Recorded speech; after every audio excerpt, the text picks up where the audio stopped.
Okay, we got 5 minutes left. I told you that if we have spare time every week, we'll run through some interesting stories about, or just some other topics around my own experiences when it comes to teamwork and leadership and stuff. So, oh, sorry, Tuaka, that's okay. If you're all catching up, that's fine. It's the stream quality. It's all terrible. It's my fault, and it'll be better next week, unless NBN turn up today and they're like, nope, we're leaving again. Yeah, so please have a look at this. Tell me if there's something you're interested in here to chat through. It's fun to share some funny stories. But if no one's interested, we'll just wrap up too. So I just need a couple of people expressing preferences. Otherwise, we will just wrap up. Save you all the hassle.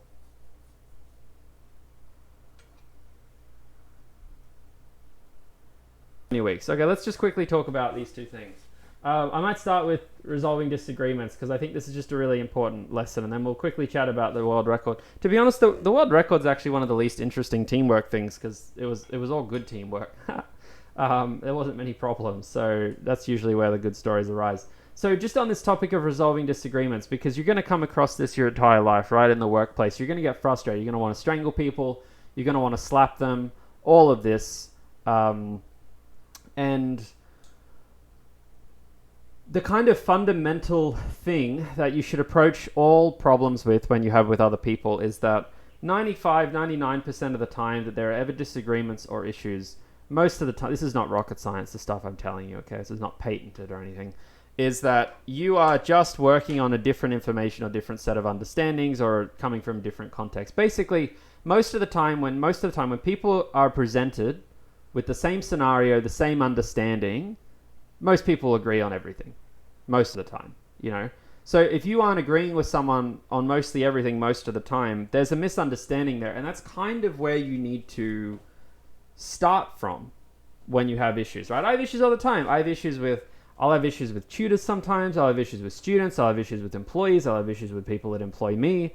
And, it's so easy to kind of jump into this, particularly and I think younger generations, we see a bit like this too, right? It's like attack mode. It's like, angry, this and that. Go on, see people on social media venting and all this random stuff. It's like, no, there's often just a misunderstanding. I can think of very few times in my life where there's been a genuine problem that hasn't just been arised by talking about it more with them. And one thing I often try and do, and you got to be careful with this because it can go the wrong way as well. But my advice to people I work with is typically that, whenever you feel angry or frustrated about something, you always have this tendency to want to say something or express something, right? Particularly in terms of frustration. One piece of advice I'll give you is that getting angry at someone will never lead you down a good path, ever. Literally ever. I've tried that a few occasions, and it will not yield anything. You can't kind of, yell your way to respect and all that. But in terms of resolving the disagreements itself, anytime you have these issues, sit down and just write out for yourself 5 questions. Just 5 simple questions that you want to ask someone. So instead of getting mad at them, so let's say I have a tutor, and this tutor keeps taking forever marking, and they keep marking really late. They're always just marking late, and then they're trying to claim extra hours, and they shouldn't be doing and their marking doesn't seem that great. It's so easy to just be like, hey, stop doing that. Be faster. What's wrong with what's wrong? Just all of that. But it's no, sit down and ask yourself 5 questions, right? First question, how are you doing? Are you okay? Second question, I've noticed, you spend a bit more time marking than other tutors. Do you have any idea why that is? Third question, are you facing any challenges that, stop you getting through this? And you find in pretty much all these occasions, they might be dealing with something you don't understand, so now you've learned something. They might be marking in a more detailed way than you want them to. So and they thought they were doing their job, and then you're just like, well, don't do that. And they're like, okay, cool, done. I thought it had to do more than that. And you kind of find this all the time. So it's if you actually just start any kind of confrontation you have, you just try and start by understanding the person, which usually comes from the form of questions. You'll get a long way, and you'll find 9 out of 10 disagreements. You can apply this to personal relationships and everything as well. It's a very broad idea, right? Just understanding, there's nothing remotely inspiring about this. It's you can probably find this in a psych book, but The only thing to point out though is you do have to be careful with that approach, because if you kind of ask people questions every time you're frustrated, there's a very fine line where it slips into passive aggression, which is very dangerous. And then you look like an ass. So it's like, say someone's like, say someone gets back to you on a PR late, a merge request late, and you're just like, oh, so are you satisfied with putting our group under pressure? It's like, no, that's not a healthy question. That's just you being a pain in the ass now, right? Because like, people would rather you yell at them than be passive aggressive. And I'm sure any of you with parents are probably familiar with this as well. So it's like, you just tread that line carefully. So the second your questions come from hate, you're going to have a bad time. But that's the gist of resolving disagreements in that light. Most of my disagreements will go on till 5 past, just because I know some of you don't have thingies, and we'll wrap up then. None of this is compulsory, so like, doesn't really matter. Most of the experiences I've had trying to wrangle groups of people together in terms of disagreements have been my time in SunSwift. Like most of my group-based experiences, the company I work with at the moment, I have 8 employees, right? When I was running RoboCup 4 years ago, like we had 10 team members, but SunSwift was big. SunSwift was a beast. We had about 50 to 60 team members in the team, and that was an absolute nightmare in terms of getting people to do stuff, because you'd have people do dumb stuff all the time, right? And it's a volunteer organization, which just compounds it. So most of my experiences have come from that, and volunteering is a great area to work in, and when I watched the CSE SOC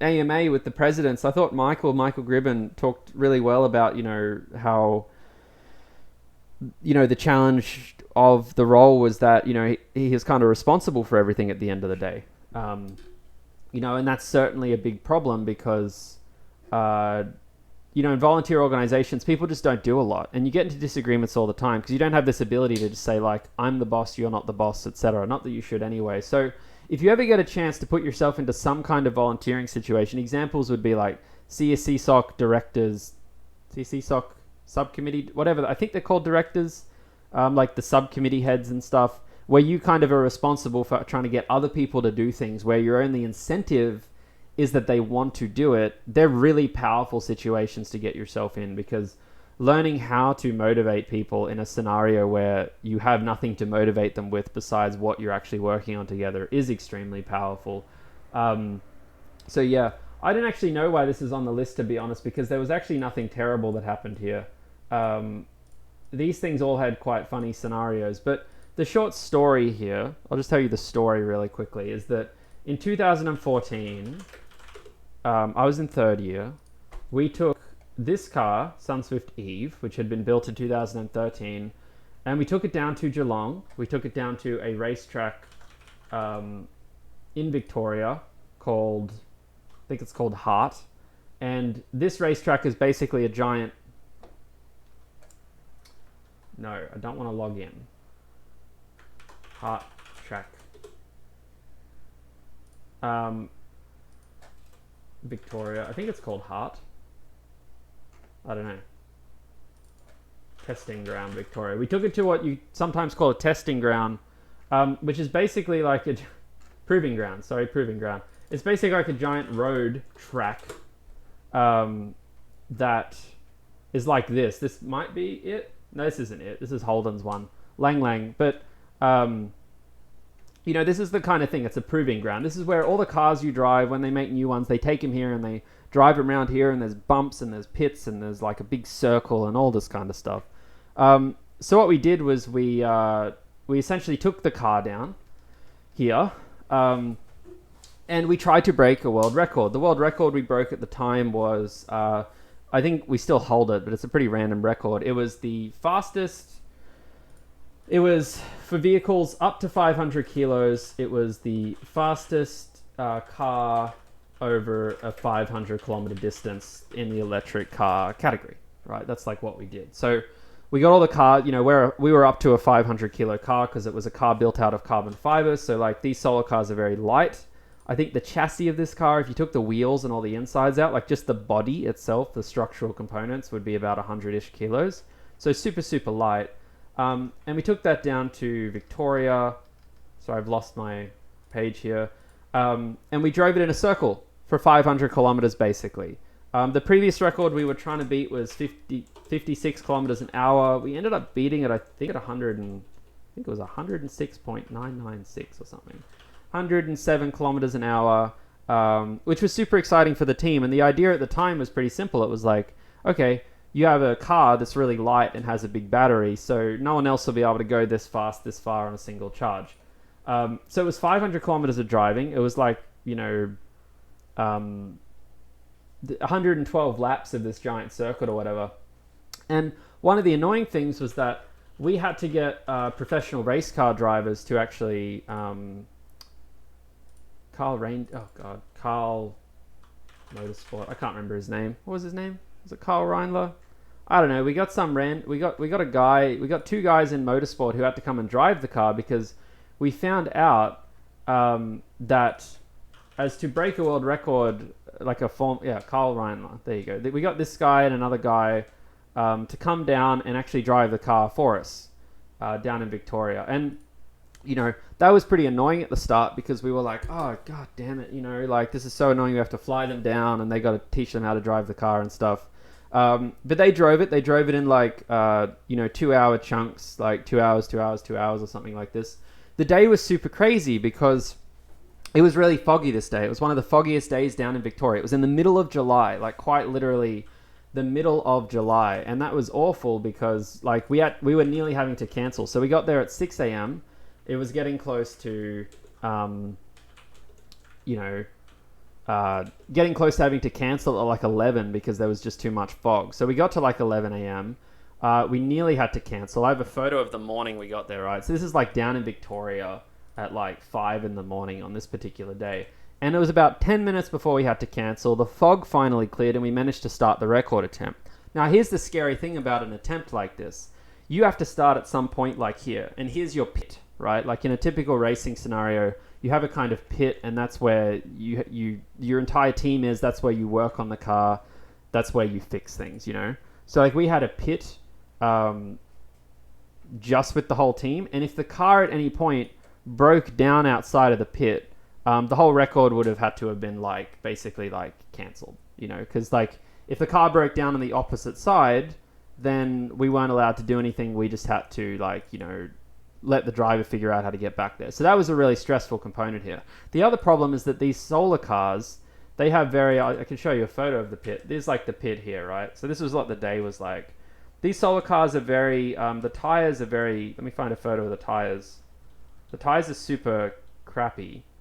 They break easily. I don't probably have a photo of them here, but that's a terrible thing. But they're really thin, and they do that so that they're super efficient, But these ones weren't that efficient. So these ones weren't very strong, so they would break really easily, which was kind of a problem.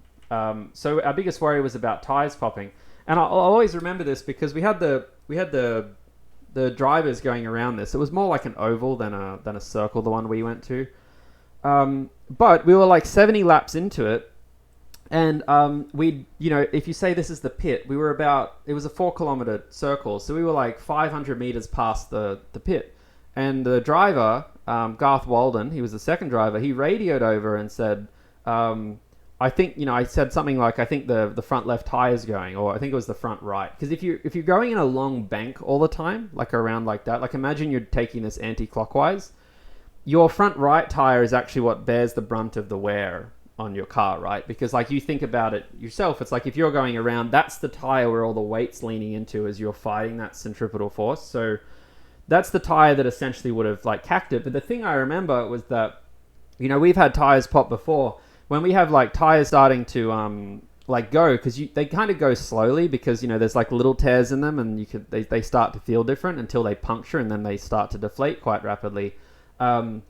What happened was that he actually held speed for most of the lap, which was really interesting to us because we would have kind of panicked and started to slow down.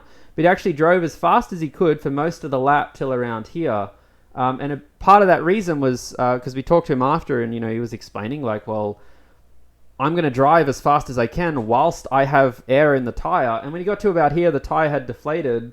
So he took the edge of the car off and drove the rest of it on the grass where it wasn't going to destroy the wheel, right? Because the problem is when you don't have air in the tire, you're running on the actual wheel, and those wheels would have broken. So he drove the last bit back to the pit just with the right-hand side of the car, just like a little bit on the grass. And we remember that point because that was the point where all of a sudden all the frustration of, having to find all these drivers, and fly them there and house them and all this other stuff, like it all kind of made sense all of a sudden, right? Because we were like, well, if we didn't do that, the car would probably, have ended up breaking. Here's what a puncture looks like, by the way. So this is like the tire after it's been kind of destroyed. You can see here, this wasn't a proper puncture. This was just like a wearing down of the rubber until you got to the fabric.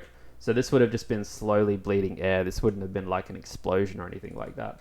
But yeah, after 120 laps, we ended up breaking the record.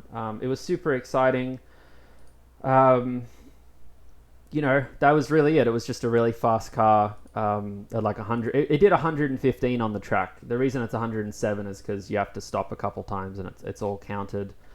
I think that's most of it. But it was a really incredible effort from like the team, and I think like something that I hope you all have a chance to do in your life is really see people work together well, because it really is like a very inspirational experience that makes you think about what you want to see from groups of people is, when you actually see people come together. Alex said, do you have any tips for motivating people in those scenarios? Yeah, I do. The simplest model I have in terms of motivating people, and I don't know how much you can apply this to your immediate group work, but generally speaking, I consider there to be three parts of a hierarchy of motivation, right? You have to, if you can make people want to appease you as a superior, that's number one. Number two is making them want to appease their group. And number three is making them want to appease themselves, right? Appease isn't the right word, but it's like the simplest way I can get anyone to do anything is to say, go do it. And they go do it. And I'm like, cool. But that's not a very strong motivation. That will die off relatively quickly. The second one is to get them to appeal to their peers, right? So the example I always give people is like, say you have someone turn up late to a meeting all the time. And it's really annoying when that happens, particularly for critical meetings. There's three things you can say to them. And again, these can come off passive aggressive too. So you have to be careful. It's like, you can either say, I'm upset that you are late. Number one. Two, everyone else is upset that you are late because it's wasting everyone else's time. Like, I don't even care. I'm not mad at you. Sure, you rock up late. But like when you do that, we have to wait for you. And we literally just wasted hours collectively of everyone's time. Number three is like, is this the kind of person you want to be? And I mentioned the passive aggressive thing because you would never say that. It's just the end of the lecture. But, actually, just approaching someone, if you talk to someone about like who they are and what their aspirations are, and you try and encourage them to rise to that, that's probably the highest form of motivation you can give someone. Because realistically, they don't give a damn about what you think.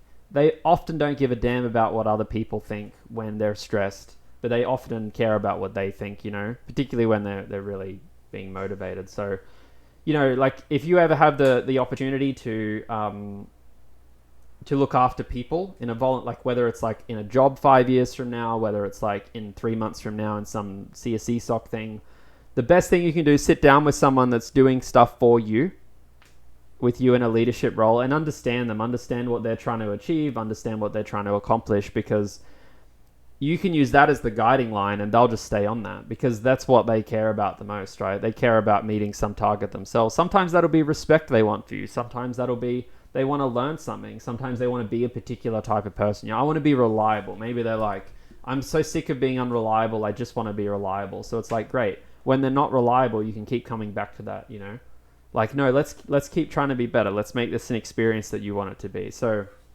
we're nearly done. One more minute. What's my biggest takeaway from my experience? I don't know.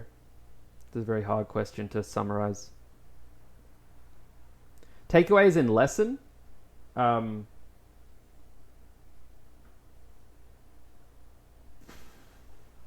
don't know. That's really hard. I don't think there's anything particular that stands out because there's just so many little things.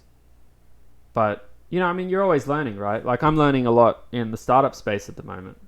Um, so I don't know. I'll try and have a better question for you later too. Just in terms of Angela, I applied it to get into SunSwift for next year. All these stories make me more excited. Yeah, it's cool. All these student groups are cool. Like this is just something I got involved in. There's tons and tons of stuff. There's like like UNSW has all these groups littered around. You can find them typically on their I think it's Challenge website. And half of you already know about this.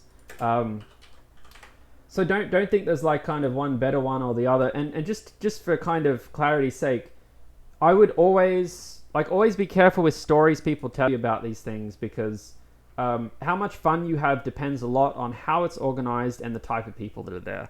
I know people that have had terrible experiences with SunSwift, and I know people that have had life-changing experiences. This is true across the board. So don't get too caught up in some of the hoo-ha waffly woo-woo because like you also see people that do these things. Like SunSwift is a good example. COVID kind of ruined the 2021 plan, so it probably would have been more fun this year to go do something else. Maybe. I don't know, and I can't tell you. So just don't. Point is, poke around if you're ever interested in this stuff. Just go get involved with something. Go get involved with CSE SOC. It's not for the resume. People say this all the time. They're like, "Oh, I'll do it for the resume." It's like, no, you won't. Like, what do you mean? You could spend 2 weeks in this thing and put it on your resume. No one's going to check it. You could lie about it. You could literally lie about it in your resume. Yeah, I was part of SunSwift, and you could make up a story. Do you think anyone interviewing you is going to fact check that? I've never seen someone get fact checked for like random stuff they put on their resume that isn't like the main thing, right? So it's like, and even then they just want you to talk about it, and they mainly ask you to talk about it to prove that you did it. So the best reason to ever do any of this stuff is because you're interested in making yourself a better person professionally, and I like, sorry that I'm rambling a bit. It's like, we talk about teamwork as if like you got to build up these skills and leadership for like a resume or getting a job and stuff, but the reality is that, you look at a lot of students, the obsession comes into like, how do I get a good job? But people don't ask themselves the question enough of like, how do I excel once I'm there? Because it's like, sure, you get a job and then you've got a job and you're like, shit, now all I'm left with is who I am. That's what happens. You end up in the workplace. Like the thing that's going to get you promoted, the thing that's going to give you a good time, give you experiences with people, excel, accomplish things is what So it's like, yeah, resume is important, but you can fill that with half a day's worth of effort, right? So get interested in stuff like this, not this specifically, just anything. God, because it helps you. It helps like round out who you are as a person. I gave the example was like, when I interview people for software engineering roles, I shit you not, I will, if I see something like, they're like, I worked at Bunnings for 3 years and I was like a store manager. I think I've said this before. That's a good thing. That's exciting because you talk to them and you're like, you can tell immediately when you talk to them the type of person they are. You're like, yeah, okay, you've clearly had to solve some really boring problems to do with people all the time. Like your experience isn't just, I did this with something, I made a Node.js server or something. It's like, you've clearly got some breadth to your understanding and everyone's looking for that, If you're not a 95 WAM student, people are going to want to know that you're human. I won't lie, once you get above 95, you just start getting jobs because you're like a freaky genius. Like honestly, like people just hire you because they want to put you in a box and, help you make them a ton of money and help you make them build all these awesome products. They don't care if you're antisocial or this and that a lot of the time. But if you're under that threshold, which most of us are, it's like, think about the type of person you want to be because that's what's going to carry you after the next couple of years, right? Like, freak. So... Anyway, hobbies before jobbies. Yeah, I guess so. Yeah, okay. Well, thanks for listening in to this random stuff. I'll tell you a couple horror stories later on. But, yeah. 95 is like... Everything I give, these are all random numbers, right? Like 95 is not like a sudden line where every industry cares about it. I mean, if you have a 99 WAM, you will get hired just based on your sheer intellect. And this is the same for scholarships, right? You go to like different universities with like, every university has like a threshold of an ATAR, where if you achieve that ATAR, They will just give you money. They don't care. They really don't even care. You could be a miserable, horrible person, and they'll just give you that. They don't even need to interview. It's just automatic because they're just like, I need the brain. But every other scholarship you want to get, they'll interview you for it. But you get high enough mark, and they'll just be like, come in here. So anyway, have a great day. I'll see you all in 2 weeks. Send you notice tomorrow about stuff. Good luck for iteration 2. You'll be okay. It's honestly, even looking at today, it does look reasonable if you're all working on it. If you need any help, go talk to your tutor. They're always happy to help. So